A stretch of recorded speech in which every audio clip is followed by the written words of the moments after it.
Hi, we are the Group 4 and we wanted to personally thank you for joining us today. We are really glad that you're here. Samahan nyo kami and let's talk about art.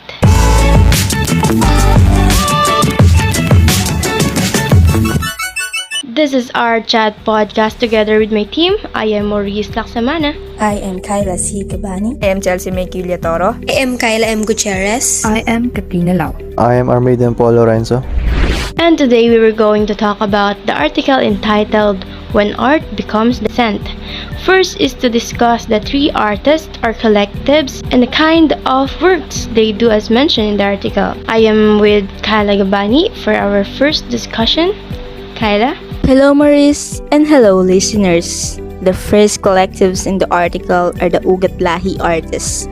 It is a visual artist organization based in the Philippines and create images of protest. Luigi Almuena is the chairman of the collective. Almuena discussed the effigy, which represent the burning as the power of the masses and the anger towards the image represented by effigies. It was displayed to destroy and burn by the masses. Yeah, that's right. And the most famous among the arts of Ugat Lahi is Roddy's Cube.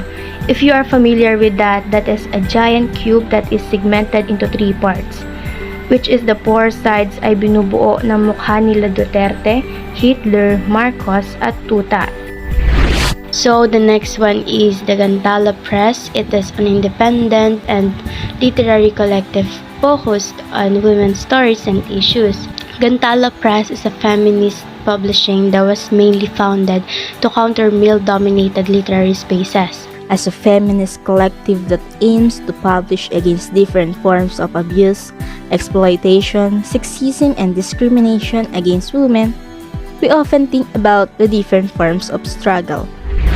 The last collectives that we have here is Kiri Dalena, a visual artist and filmmaker. Her father is Danilo Dalena, a painter and political cartoonist in 1970s, working for the Free Press.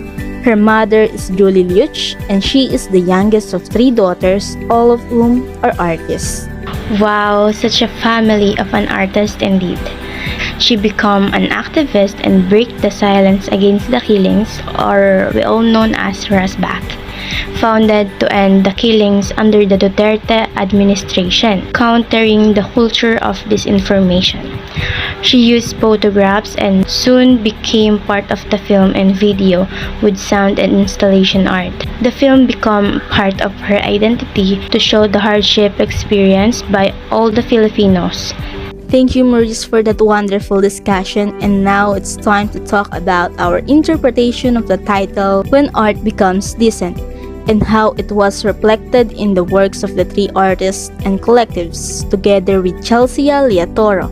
For you, Chelsea, what is the interpretation for this title? Hello Kyla, hello listeners. Kadalasan tuwing naririnig natin yung salitang disente, pumapasok sa isip natin yung pagtugon sa pamantayan ng lipunan.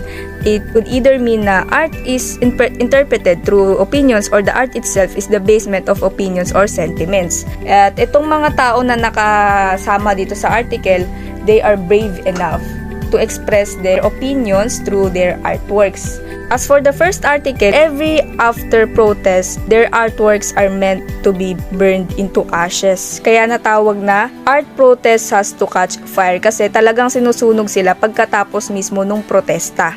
Para naman sa ikalawang artikulo, when peasant women hold the pen, it's about how women and poverty are being unfairly treated in the society.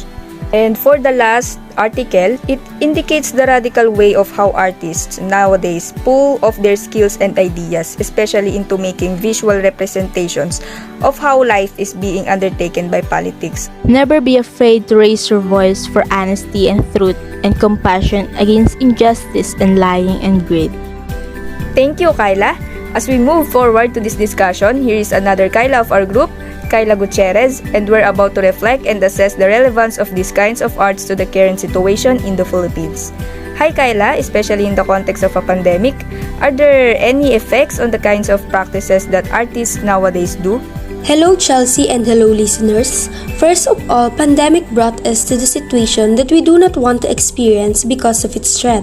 The effect on the kind of practices that artists do or on the audience consumers' way of experiencing art is they become now careful. They establish a protest through digitalized practices or online platforms from face-to-face gatherings. By this, they can continue to execute their protest or express their situation to the government. What is the relevance of making arts for a protest that they can only show through online platforms? For me, it is a good thing that artists can still show their creativeness at ang kagustuhan nila na mamulat ang mga tao at namumuno at ang mga mamamayan. What about you, Chelsea? I agree. Every little things has been changed. We need to adapt to the new normal. Art is a medium that people use to communicate things that they may not understand fully or express in another way. And yes, pandemic do really affect the practices of those artists, as everyone should adapt the new normal. Of course, audiences are also affected as the artists. Just like Cheslami Wash said, in a room where people unanimously maintain a conspiracy of silence, one word of truth sounds like a pistol shot. And I believe this is the kind of art that will help to the current situation in the Philippines and to open their eyes to the truth or reality. Right? Kung lahat tatahimik, walang changes sa mangyayari. Gratefully, there is someone who speaks for us even in this pandemic through the use of online internet. Indeed. Thank you, Chelsea, and now let us share our thoughts on how these words are related and or relevant to the discussion. Art, protest, social, change, political, collective, personal, together with Katrina Lau. Can you first share your thoughts about it, Katrina? Hello Kyla and hello listeners. For me, it was connected to the discussion by showing an idea that art can be used as a protest in showing collective thoughts and personal experiences of every people in the society to deliver it to the government or to those who involves in political activities, the feelings of the voiceless masses, and it can give hope to everyone that there would be a change that can happen after hearing those valid accusations. Indeed, art can be shown everywhere.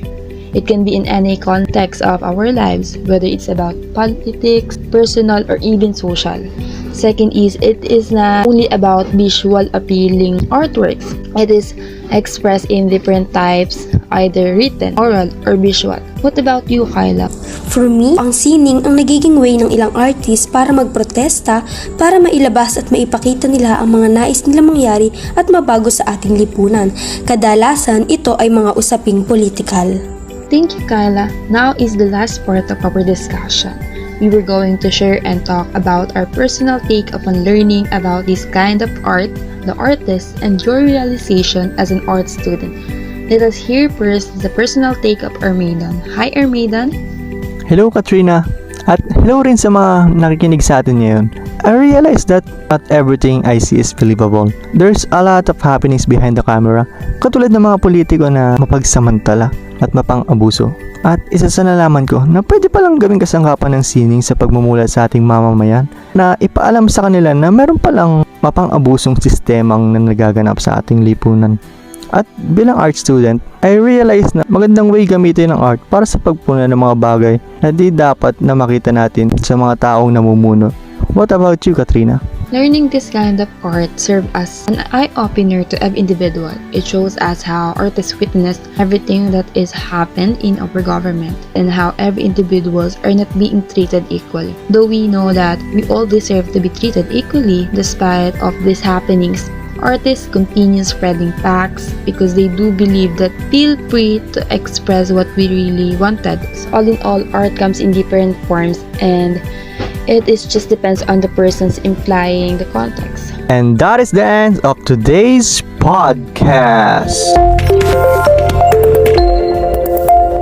We are grateful that you reached the end of another episode of Our chat podcast.